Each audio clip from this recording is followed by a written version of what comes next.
Gente, agora vai ficar mais quentinho ainda, porque tem uma história que aquece o coração da gente, uma história linda, uma história emocionante, de superação, uma história que alimenta a nossa fé. Hoje eu falei sobre fé, falei da importância da gente alimentar a nossa fé e o que você vai conhecer nesse instante, com certeza vai alimentar a sua fé. É a história de Marcos e Ana Varandas, pais de Gabriel Varandas, que aos 8 anos enfrentou um tumor cerebral e outras complicações de saúde. Com fé, amor e esperança, a família viu o impossível acontecer. A cura. Primeiro, essa história ganhou um livro, O Menino que Queria Jogar Futebol. Uma história de fé e superação. Até me arrepiei aqui. De Felipe Caldas, um livro lindo. E o filme, inexplicável, sucesso nos cinemas e agora na Netflix, trazendo reflexões sobre família, amor e fé. O livro tem uma nova edição especial com um capítulo dos pais do Gabriel, que estão aqui e conversam com a gente agora. Ai, tô toda arrepiada. Marcos e Ana Varandas, sejam bem-vindos. Que gostoso recebê-los. Que história mais linda, como Deus é bom, né? Deus é bom o tempo todo. Que bom que vocês estão podendo compartilhar esse milagre com o mundo. Que coisa mais linda. Né? Me empresta só o livro só um minutinho, que eu quero mostrar a capa. Novo já. Porque se você tem Netflix, você já viu essa foto. Você já olhou e falou, será que eu assisto esse filme? Assista ontem, né? E compre o livro, que em breve estará em todas as livrarias. Em breve em todas as livrarias, na Amazon. Maravilha. Gente, eu tenho o trailer do filme, pra quem não viu. E aí vamos assistir juntos e a gente conversa, tá bom? Pode rodar. Mãe, pai, hoje é dia do meu jogo!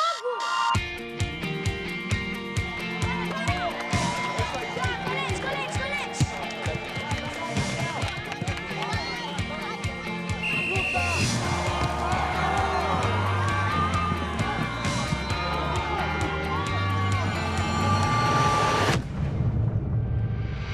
Vamos mesmo, gente. Olha a frente, passando. Vamos lá, gente. Choque. Afasta!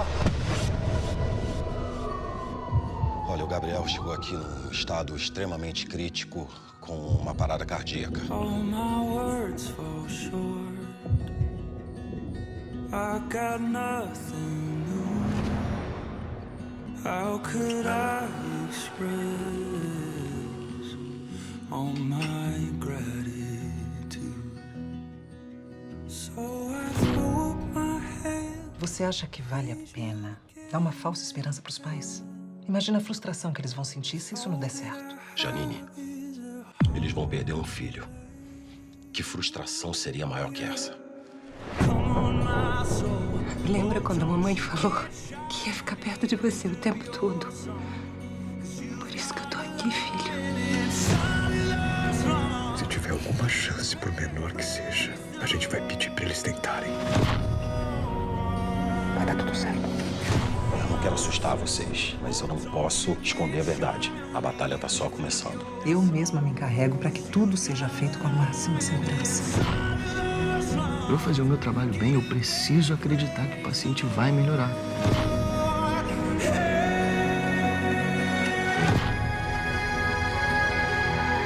A gente tem que estar preparado pra qualquer resultado, é mesmo pior. Mas eu não quero. Eu não vou me preparar pro pior.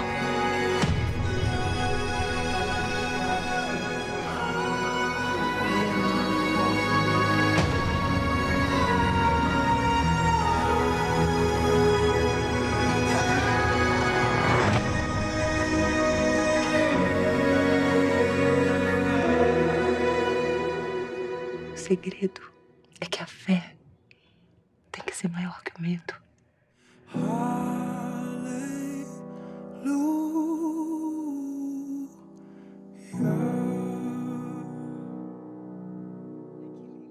Aqui. De arrepiar, é emocionante. E que frase linda. É sua essa frase? A fé tem que ser maior que o medo. Que lindo. É uma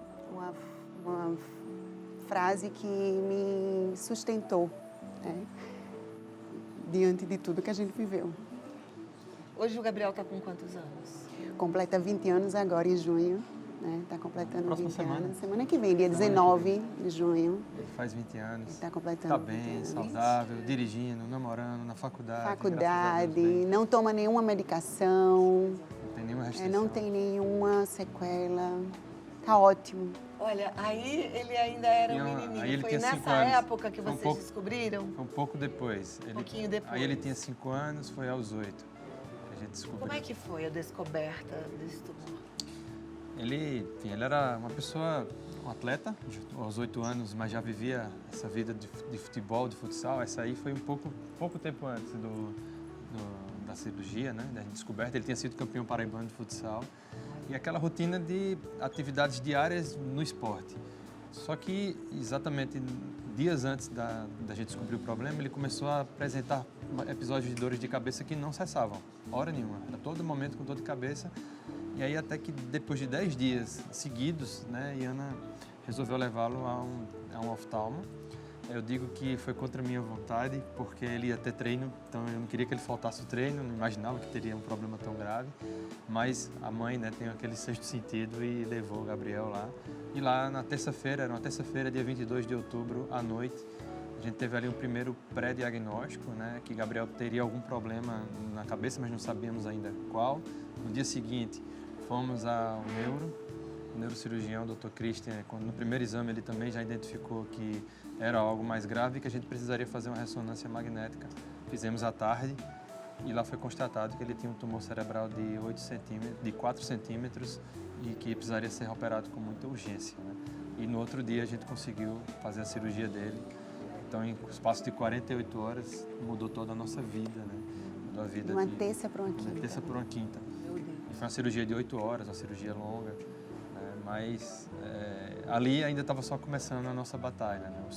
O que Deus gostaria ou permitiu que a gente vivesse depois para poder a gente hoje estar impactando tantas pessoas e restaurando fé foi muito maior, né? A gente, a partir do tumor cerebral que se esperava pelos médicos o pior tumor possível, por dado característica, idade, localização, não foi se concretizado, ele foi um astrocitoma, né? E aqui a gente está numa TV católica, eu vi tanto Imagem de Maria, eu não posso deixar de contar.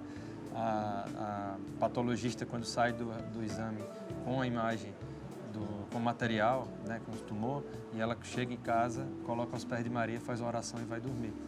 E quando ela acorda, né, quando volta, né, para ver, ela olha e faz, tá diferente. Ó, já estou toda arrepiada aqui. Tá diferente. Tá diferente, né? E aí ela faz a análise. E aí, quando ela vai entregar pra gente o resultado do exame, né, ela pegou o material, dividiu em 3, né? E desses 3 ela fez o sócio dela e mandou para o hospital em São Paulo. Para ser Camargo aqui em São Paulo. E aí, quando ela foi nos entregar o resultado, ela disse assim, olha aqui, a segunda certidão de nascimento de Gabriel. E aí a gente já estaria vivendo um grande milagre na nossa vida, mas, mais uma vez, era o primeiro de outros que a gente iria estar vivendo a partir daí. E aí o Gabriel teve alta com 15 dias, estava tudo ótimo. Na mesma noite. No mesmo dia, os planos de Deus, né, pra gente eram outros. E aí ele volta para o hospital no dia seguinte, já nos meus braços, já sem condições nem de andar. Por quê? Ele contraiu uma meningite. A gente não sabia naquele momento ainda, mas depois a gente soube, né? E aí a meningite fez o líquido do cérebro dele ficar muito espesso e aí estava dando já uma hidrocefalia. E aí ele estava ali, foi nos meus braços. Quando a gente chegou no hospital, ele foi direto para o bloco cirúrgico e lá dentro ele teve uma parada cardiorrespiratória de 8 minutos. O Dr. Christian, a gente ficou esperando eu e Ana 1 hora numa salinha. E quando o Dr. Christian volta, ele chorando, né, ele nos diz que Gabriel tinha uma missão muito importante aqui na Terra, porque ele pegou na mão de Deus e voltou. A gente só soube exatamente o que tinha acontecido alguns anos depois, quando fomos escrever o livro, foi que a gente entendeu o que tinha acontecido ali naquele ambiente, que com 5 minutos o doutor poderia ter desistido, né, pelo protocolo médico, mas ele disse que não tinha coragem de dizer pra gente que Gabriel morreu e Gabriel voltou. Só que ele voltou e ainda continuou em 24 horas em procedimentos para poder manter-se vivo, né? E eu só vim vê-lo no outro dia e Ana estava grávida de 5 meses do nosso terceiro filho. Então não foi permitido que ela acompanhasse nos primeiros dias antes de ter certeza de qual era a bactéria, se era um vírus, não sabia exatamente o que era. E quando eu vi, ele estava lá em coma, todo inchado, recebendo sangue. Na escala de Glasgow ele estava na penúltima antes da morte, ou seja, era risco iminente de morte ali o tempo inteiro. E aí foram 15 dias em coma, de notícias ruins o tempo inteiro, febre que nunca passou nesse período, ele entubado. E ele chegou até o rim quase parar, ou seja, ele entrou em processo inicial de falência de órgãos, voltou, o coração dele várias vezes chegava ali perto do 30 batimentos, né, e voltava. Então foram vários momentos tensos que a gente viveu nesses 15 dias, até que no 15º dia, já com a traqueostomia marcada, os médicos decidiram, né, com base no exame que tinha sido realizado, que ele poderia tentar tirar o tubo. E aí, quando foi tentar tirar o tubo, milagrosamente ele respirou. Né? Ele respirou e ele acordou. E daí em diante foi tendo... a cada dia Deus nos presenteava com ele, voltando aos pouquinhos no tempo de Deus, né? No tempo da gente. Ele tinha um prognóstico de nunca mais andar, porque por conta da parada cardiorrespiratória, o lado direito do cérebro tinha sido muito afetado e o lado esquerdo do corpo ficaria imóvel, se ele acordasse. E a gente ficou, quando soube disso, a gente ficou, poxa, a vida dele era jogar futebol, ele não vai andar, mas é aquela história de você ter uma fé e pedir, né, a Deus e acreditar que o Deus do impossível vai realizar. Então, mesmo ele ainda em coma, o que a gente sonhava era que ele pudesse jogar futebol, por isso que o nome do livro, né, tem a alusão ao menino que queria jogar futebol. Que é o primeiro livro, né? O primeiro livro primeira edição. Era somente o menino que queria jogar futebol, depois com o filme agora virou Inexplicável, e aí nessa versão do livro a gente está somando as duas coisas, né, e contando um pouco mais de forma mais abrangente. O Gabriel é esse mais velho? É, o de barba. Olha, já é um barbado. Esse aqui. Que máximo. Eu também tenho um Gabriel barbado, assim. Mais velho que o de vocês. Essa foto é recente. Que foto linda, que família Glória linda. a Deus. E aí estamos agora nessa missão, né, de mostrar para outras pessoas o quanto Deus pode realizar através da fé.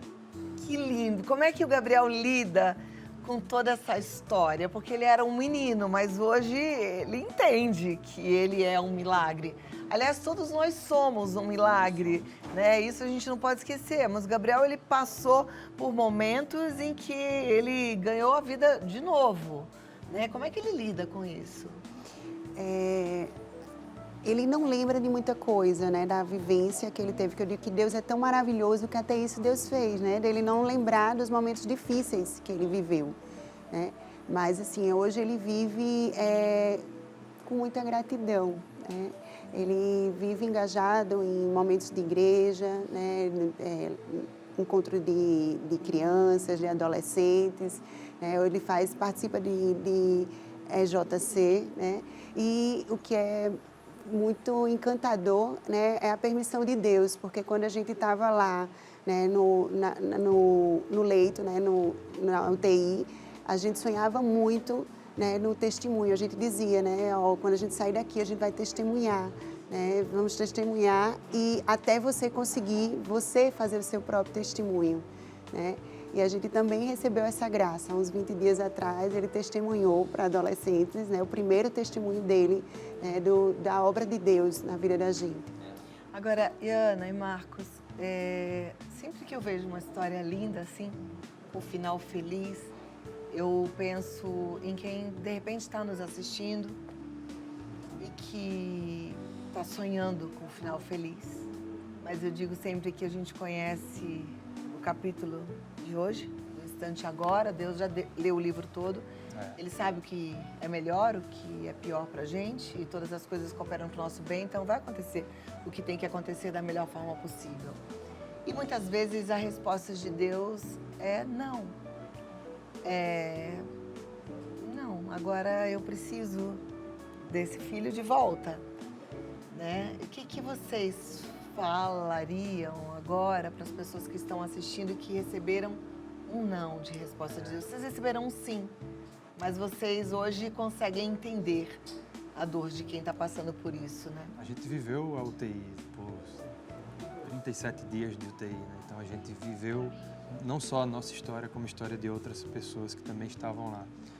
E a gente tem uma frase que a gente diz que Deus é bom o tempo todo. E se você não está conseguindo enxergar isso, é porque não chegou ao final. Você ainda não está no momento que Deus vai exatamente mostrar por que tudo aconteceu, né, na sua vida.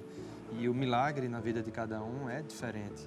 Então, óbvio que a gente vai pedir aquilo que a gente quer, mas nem sempre Deus vai dar, de fato, né, para a gente o que a gente quer.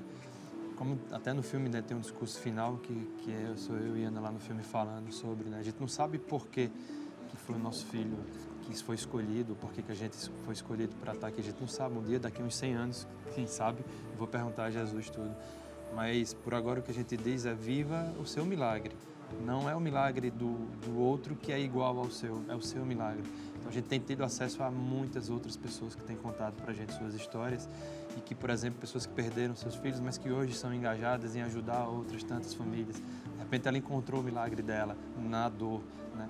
Então é sobre isso, assim, é sobre buscarmos o nosso milagre, querer muito exatamente aquilo que está no nosso coração, mas permitir e aceitar que Deus realize na nossa vida aquilo que Ele tem como plano. Descanse em Deus, que às vezes pra gente é um não, mas às vezes pra Deus é sim, Ele vai parar de sofrer. Isso, é bem sobre isso, né? Quando Como é que é a sua frase sobre medo e fé? Que o nosso medo, que a nossa fé seja maior do que o nosso medo. Nossa fé seja maior do que o nosso medo, que a gente consiga ultrapassar, né, essas barreiras das dificuldades, mas não deixando de entender que a gente nunca está sozinha, que Deus está com a gente, né, na alegria, na tristeza, nas batalhas, nas vitórias. Né? Deus está com a gente. Marcos e Ana, gente, que maravilhosos, né? Marcos é empresário e Ana psicóloga, mas o mais importante é que eles são filhos de Deus, cheios de histórias para contar. Segue lá no Instagram Marcos Varandas e anavarandas.psi. Leia o livro, assista o filme e viva o inexplicável de Deus para sua vida todos os dias. Obrigada! Que lindo encontrá-los. Obrigado. Muito obrigada. Leva todo o meu carinho para João Pessoa, que eu amo, tenho ido muito para lá. E quem sabe a gente se encontra em breve, tá bom?